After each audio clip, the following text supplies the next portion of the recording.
الحمدللہ آج سے جماعت احمدیہ جرمنی کا جلسہ سالانہ شروع ہو رہا ہے اور ہمیں اللہ تعالیٰ ایک اور جلسہ سالانہ میں شمولیت کی توفیق عطا فرما رہا ہے۔ جلسہ سالانہ کیا ہے؟ ہم سالوں سے سنتے آ رہے ہیں، بلکہ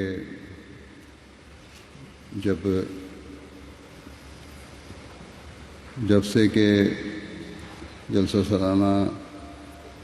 کے انعقاد کا آغاز ہوا ہے، 100 سال سے زیادہ عرصہ پہلے سے یہی سنتے آ رہے ہیں کہ جلسہ سالانہ کا مقصد حضرت مسیح موعود علیہ الصلوۃ والسلام نے بیان فرماتے ہوئے یہ فرمایا ہے کہ جلسہ کوئی دنیاوی میلہ نہیں ہے، اور نہ ہی یہاں جمع ہونا کسی دنیاوی مقصد اور تعداد دکھانے کے لیے یا دنیا پر کوئی دنیاوی اثر ڈالنے کے لیے، بلکہ یہاں آنے والوں کو، یہاں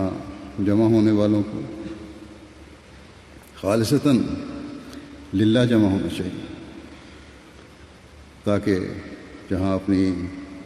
علمی اور روحانی پیاس بجھانے والے ہوں، اپنے علم اور روحانیت میں اضافہ کرنے والے ہوں، وہاں اللہ تعالیٰ کے بندوں کے حقوق کے بارے میں علم حاصل کرنے والے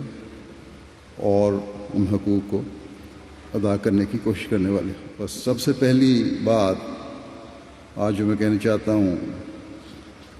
یہ ہے کہ ہر ایک کو ذہن میں یہ بات اچھی طرح راسخ کر لینی چاہیے کہ یہ جلسہ خالصتاً روحانی جلسہ ہے۔ اس کا انعقاد اس لیے کیا جاتا ہے تاکہ ہم تقویٰ میں بڑھیں اور خدا تعالیٰ سے تعلق پیدا کریں اور اس میں ترقی کریں۔